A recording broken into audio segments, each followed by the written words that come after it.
performance of fursuiting. How to be silly, safe, and hopefully enjoy yourself. Now, so we'll start off with a greeting. Give me a greeting to see someone. A wave. It's basic, it's simple, and anyone can do it. How about something else? Another way of greeting. Yay! Ah, the flying aeroplane, which I think is imitating a hug. I think that's what we're going for there, isn't it? Yes. Basically, you can always get people that want to approach and people that don't want to approach. And generally, you can work out who doesn't want to be approached by them sort of drawing away slightly, walking away, shuffling, or just generally refusing to acknowledge you're even there. However, if somebody does want to interact, what's a good sign? Yes, that's a good sign. Inviting a hug yourself, photo. If you want a picture, what do? You make a little picture of a camera. That's a big camera. That's better. That's more like it. And unfortunately, a lot of the time now, you can't tell if someone's taking video. So if you are taking video, just do the little crank symbol, because then people know what you're actually doing. Otherwise, they will stand there in a pose and wait and wait and just carry on waiting and nothing's happening. So why is there no flash? That will happen occasionally. Just talk to people. They will respond to it quite happily. If, for example, you are going to use a prop, it helps to have them slightly oversized. Here is my cookie. I think Mercury's still got one of these left, by the way, if you want to ask her about it. They're good, because you can do silly things with them. They can be hats. They can fail spectacularly to balance them on their nose.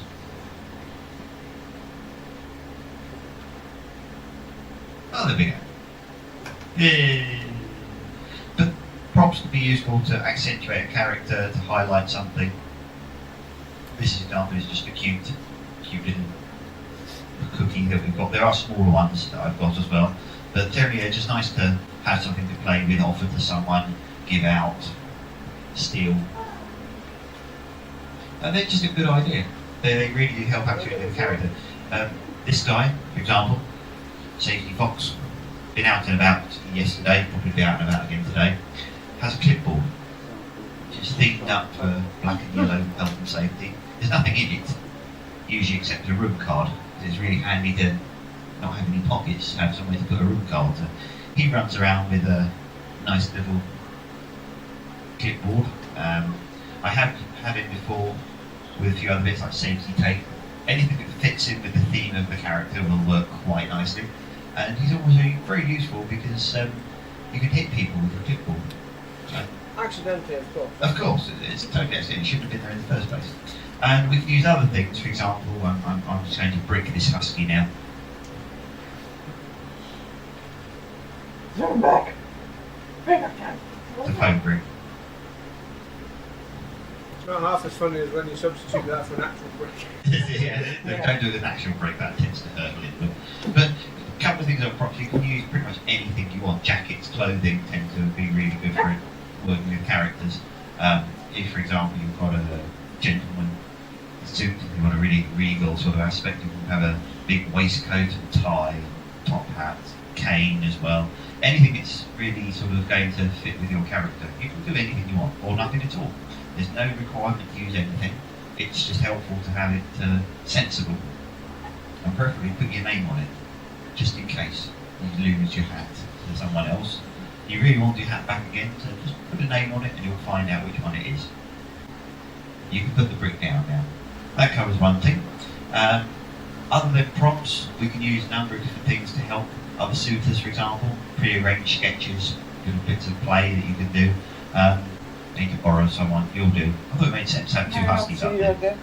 Right. Okay, you two, be silly for a minute. Interact with each other. Don't ignore each other. It's in mannerisms and expressions you have to create with your movement instead. So silly play,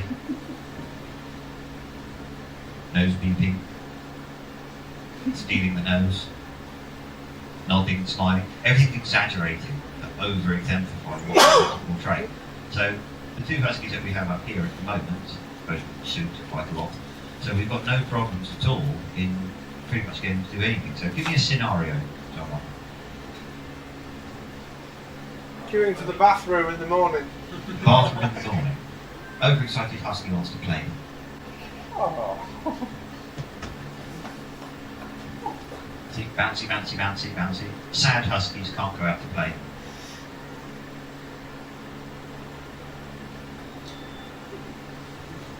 Oh. Slightly confused husky can't work out how to use something as simple as door handle.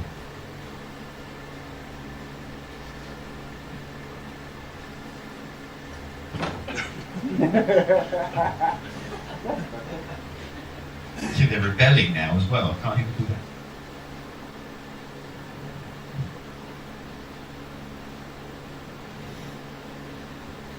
It's locked.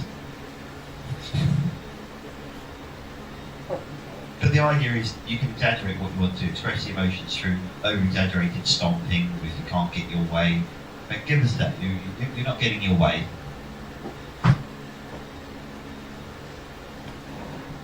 Everything you can do quite easy. Just a simple matter of throwing extra effort into whatever it is you do. Because if you do a nod normally, nod your head normally as if you would. You can barely see it. Can you do it as well? Barely a nod. Now give me an over-enthusiastic yes nod. So it's really clear what they actually want to do. Just by simply over-exaggerating. Normal movement will be lost. Moving jaws help a lot with talking and expression. But a lot of suits do not have movement jaws. It's very difficult. Tongues are good. Derpy tongues, very good. They move sometimes. They can reposition them. That helps as well. If you want to be really stupid, put it all the way up. You're cleaning yourself now. Oh dear. Socially awkward. No. That's the draw. But anyway, thank you for that. So what you basically got is an over-exaggeration of everything. You can perform anything you want. If you've been using for a handler to help you, this is really good because we have little signs to know exactly what you want to actually do. So, if you want to drink, thirsty. Okay? What about you're hot? Look over there. Go over there. Let's walk. Break dance. Close enough. But you can develop your own signals and talk to anybody else. There's various ones that people use about pictures and help me and anything that really you want that's comfortable. You can use. Time out's another one. You've seen the American one. Tends to be more common for them. You're sneezing. You're hot. Can't see. Look at your head. That one. I hadn't seen that one before. It's a new one on me. But this is why you've got to work out in advance what your signals are actually going to be, because you're not actually going to know necessarily what one person uses to the next. Alright, she got it right. No need to get funny about it. Oh, can't get stuff these days, can you? But pick your own signals, work out what you want. I'd say don't go in a public area without having at least someone out of suit. You need to be able to see what's going on. Traffic it looks cute if you fall over. It doesn't look cute when you go to hospital. They tend to cut suits off when they want to. They're not got time for looking for zips and buttons and poppers and everything else to try and work out how to get the suit out. They'll just cut this off. And, thousands of dollars, pounds, euros, whatever you've spent on it, or hundred, whatever amount it is going to be a lot of money. You don't really want to go messing with that. So we do that. What else would we do? I generally suggest that small children are in the way all the time. Genetic experiments. They're very often below eyesight level. You will not see them. I've fallen over several over the years and just accidentally sort of kicked a few, and it's like, what are you doing down there? So they're helpful to point out, there's someone over there, someone over there. I was outside the first time I was sort of doing the fursuiting in the new suit, And I sort of went to walk back in again, but my leg wouldn't move, and it was like, whoops. There was this child just attached to my leg. It was like, okay. And there's a great picture where I looked up and I turned around and went, help? And someone's taken that picture and it said, oh, it was really cute and fuzzy doing it. No, I just didn't know what I was supposed to do with this thing that suddenly attached itself to me. But the parents are okay usually with most suits. They just want to usually get a picture with the suit, get a picture with the cute dog. And their child's screaming away. They don't like it. You can't actually always get around that because the parents understand what's going on, the child doesn't. What we always say is get down to their level, kneel down. No, you kneel down. That's better. So basically you've suddenly gone from up here to down here. This is a really nice little thing because it reduces the height. You can hide behind the parent's leg. So peek out from behind. Act just as scared as they are. Reach out with a hand. And the parent will generally sort of go, oh look how nice, oh nice dog, look at the nice dog, or cat. You're always a dog, usually. Even if you're a cat, a dragon, a wolf, or whatever, you're always a dog, so it's just or a monster. We've got monsters running around today, apparently, so just don't. But they do that. And once the parent's done it, then the child will generally be more confident to go, actually, okay, this isn't too bad. You might get one or two straight, and that's going to be it. We always suggest don't ever try and hold the child, no matter how much the parent tries to give them to you, because you're not got very good dexterity at the best of times, and yeah, that's not going to be ending well. If they do cry, don't worry about it. It happens. I've upset more children with the 2D cute suits than anything else. I was most pleased with one of them where the parent decided to shove the child at me, and I just bawled its eyes out, and I sort of ran away, got changed, come back, I'm so sorry, that's never happened. No, that's fine, we don't care. I was like, what? I'm really worried about being mortally offending someone, and they just don't cry. But they are generally understanding of it, and they know that it's going to happen. Once you've done that, hugs are good. The easiest way, because they're quite small, you can actually envelop most children and just cover them completely in a photo, and it's like, no, that's not going to look very good. Arms wide out is always good. So sort of over-exaggerated, look, hi, it's a Disney pose, yay. They like that, because that then means that they can actually see everything. They get a nice picture of the child with the big suit, and they're not covered completely, and there's just this sort of like small hand poking up from a shoulder. It doesn't look as good on photos. That's a good one that we can do. I mean, also it can look a little weird. You don't know where your hands are going to end up. It can look a little weird, visible.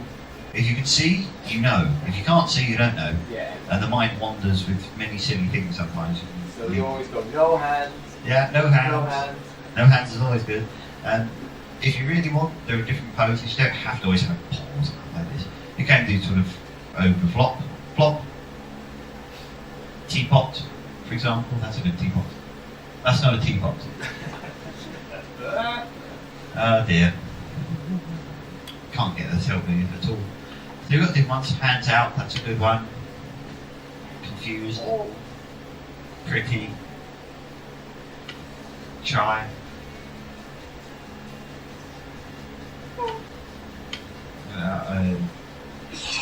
Short.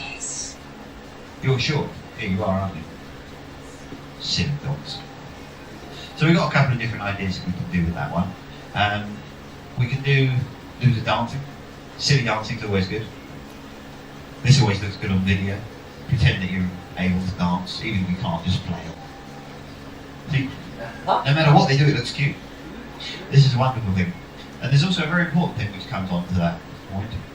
Know your limits. Don't try and go ridiculously all over the place and suit for 7 hours and then wonder why you feel slightly ill, and dizzy, and confused.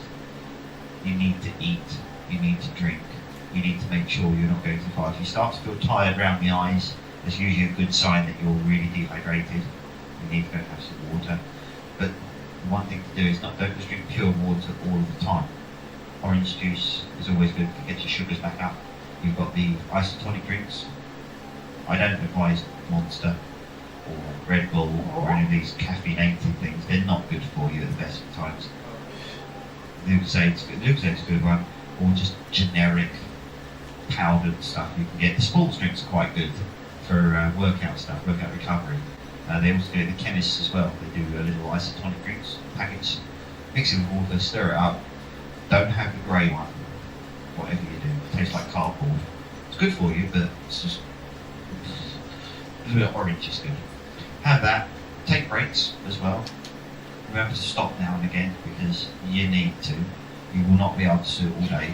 Whenever somebody tells me they've been suiting for 12 hours, they've done this and they've done that, they've done something else, I tend to take out about 4 hours of that as not existing, because usually time tends to become wibbly wobbly, and they've also probably been out of suit for a bit in the lounge, head off, this kind of thing.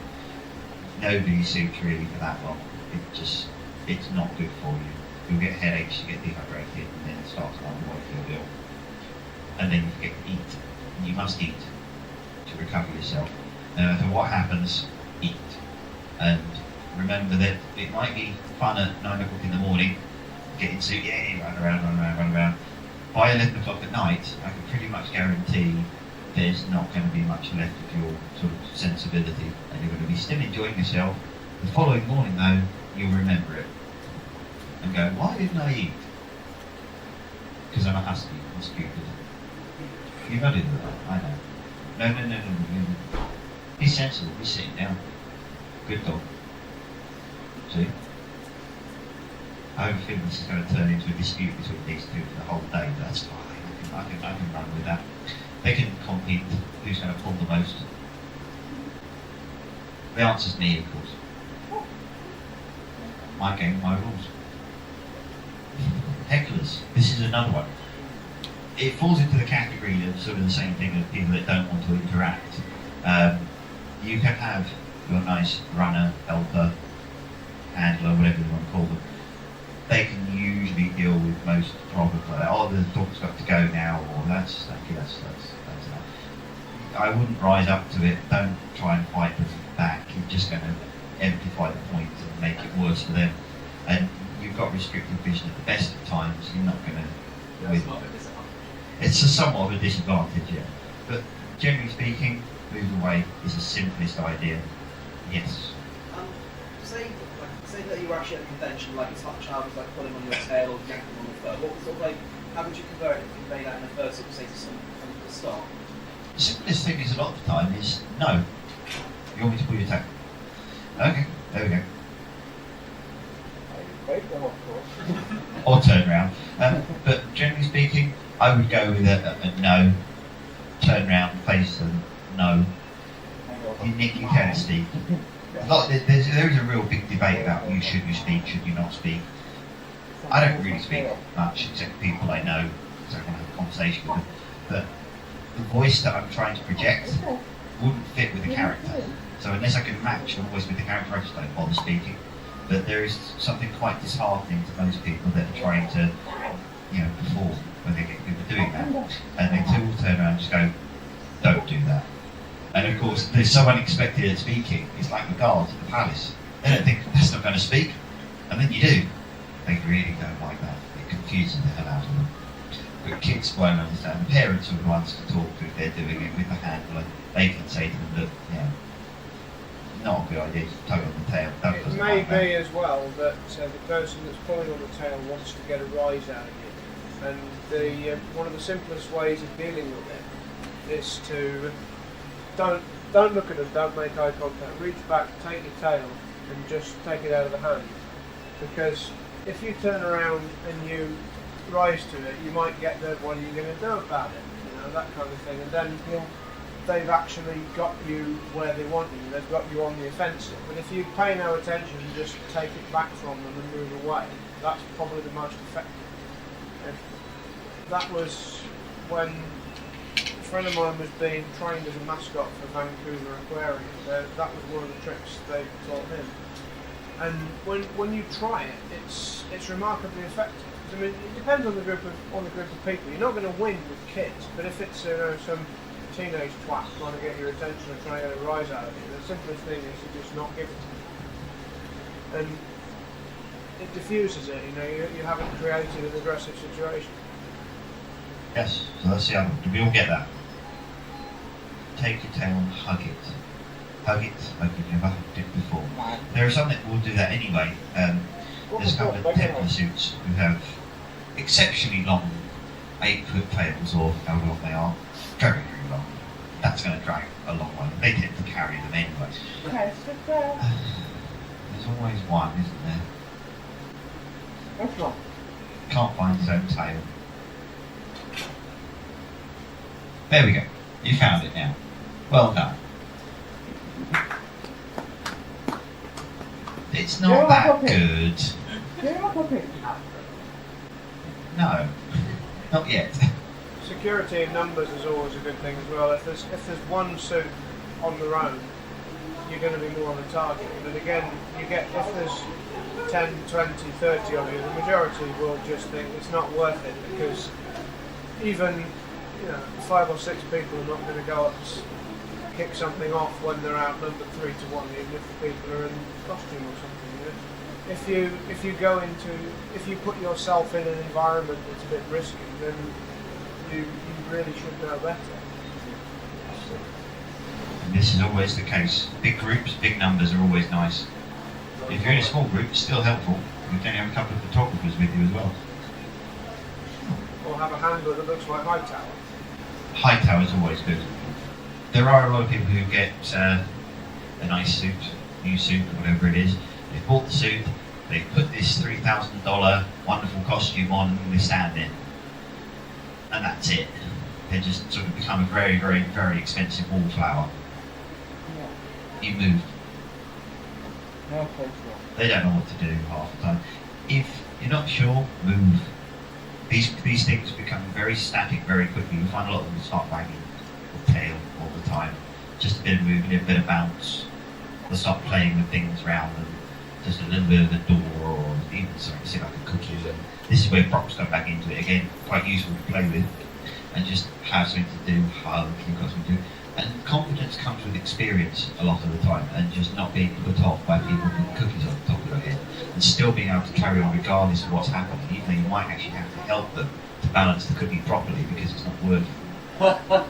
That's it, right? So I don't have to worry about it. But confidence in suiting comes with experience on anything else. Just for going out, trying things, finding what works for you, what works for the character, and generally that's how you learn what to perform. So you always have things, different characters do different things. Like the safety box has the clipboard and the health and safety, and it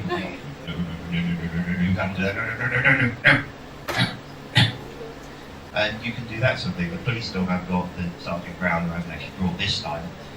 He'll go around with his police vest, walking around. With a police dog, the thing to do is always search people, because that's great. They love that. And then you confiscate their sweets, phones, wallets, whatever else that you pretty much want. Money, it's always mine. Use college logic. If I like it, it's mine. If I want it, it's mine. If it's broken, it's yours. When you fix it, it's mine. That's kind of how we work that.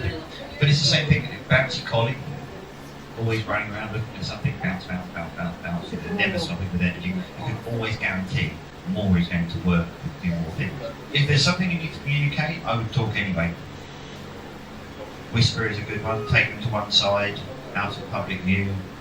There are situations where you are going to need to talk, regardless of whether or not you like to do it or not. There are sometimes going to have to happen. If an official comes up, police officer or something, he's not going to tolerate you standing there pretending to mime something when he just wants to answer the question. What's going on? Just answer them.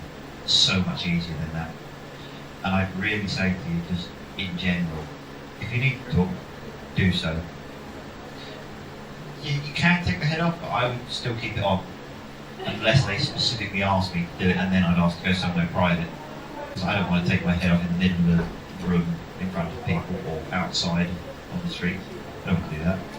I will try and preserve magic as far as I can, but at the end of the day, they have a right to tell you that. One last thing is like, say if you're in a position where you're in a fursuit, someone starts talking to you, actually, like say you don't speak English or you are deaf or something. I've bumped into a number of fursuits in the past where I've been talking to them about it, and someone actually says to me they're actually deaf or something. How would you say that if you're in a fursuit? It's usually not too bad because it's sign language works quite well sometimes if you know it. If not, a very simple thing is point to the mouth and just don't talk, or mimic the hand. No talking, And that's all they'll do. They generally get it. It's like, oh, you don't talk. And it's like, no, wait, no, don't talk. And they just shake their head. It's like, you don't talk. So you ask the question, they've done it. If necessary, this is again where a handler comes in. It's like, oh, they don't talk, they don't understand English. Or you can say it in German or whatever language it happens to be. It's always useful if you're doing it in another country to have a native language speaker who can actually answer questions. Like when I went to Germany 2 years ago, in a police dog, there was a police van, and it's like, oh look, a police van, I've got a police dog suit on, let's get some pictures. Asked first, of course, and had the native German speaker ask the police officer. It's a lot easier trying to do it in broken German. Get someone native to do it, same in Sweden as well, a couple of years ago, and we were just walking along, this police van just stops, door flies open, I was like, oh no, here we go again. I think, what's going on here then? Like, just out for a walk, oh, that's good, let's have some pictures. Okay, let's go, we can just stand there, take some pictures and do anything else. Generally they just want to know and have fun, do the same thing. They had somebody do it in London as well, down at one of the meets. Motorcycle officer is like waving at traffic and it goes past. Okay, police officer goes down that way, turns around, blue lights come on, come back. So, oh dear. It's like, he said the same thing, just what's going on. That's all they would know, is just why you're all dressed up. It's like, because. Fair enough, if you need accept that, that's fine. Fun. Yeah. Simple answer. Give it to people in things, terms they understand. If you go to say it's about this, it's about that, it's about something else, they'll go all the way down 10 different ways of things. I tried to explain to works management once about this, and he went, oh, so that's like LARPing. It's like, yes, that's good. You know that, it's a positive image, it's like that. It's just dressing up slightly differently. Give people things to understand. It's fun. There's artwork, there's creativity. Tell them positive things, and tell them exactly what there is.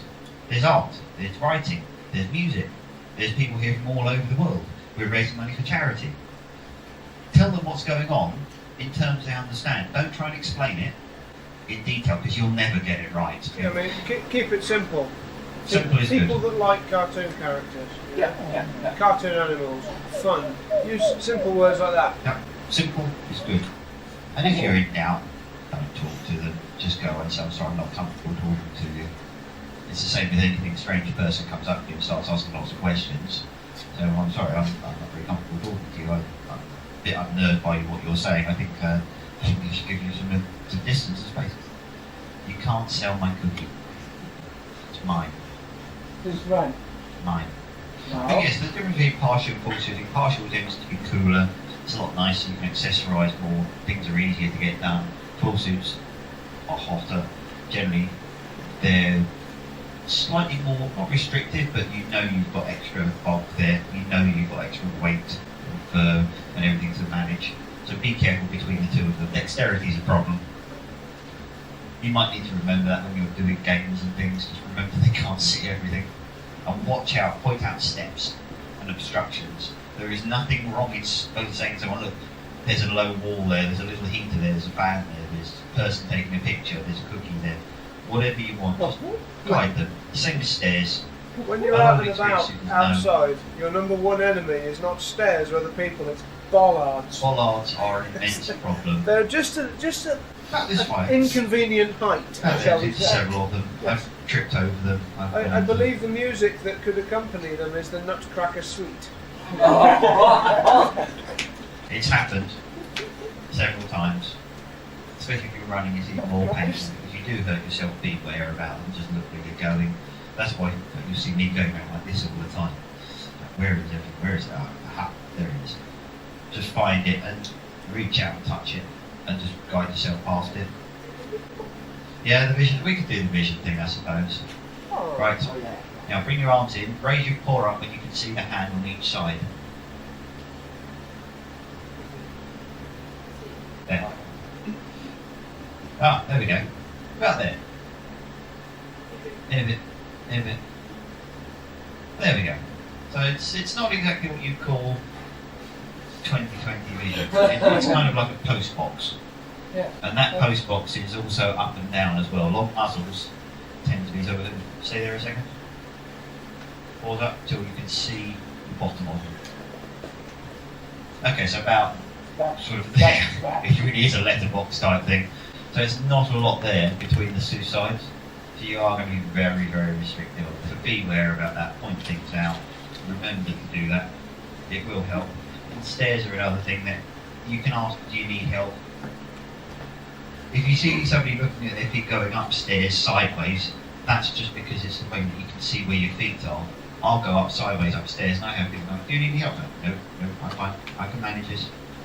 Just say, oh, okay. Thumbs up is a good one. I'm good. Don't need any help. No? Okay. Go away. That works. It's always the dogs that cause problems. Oh, thank you.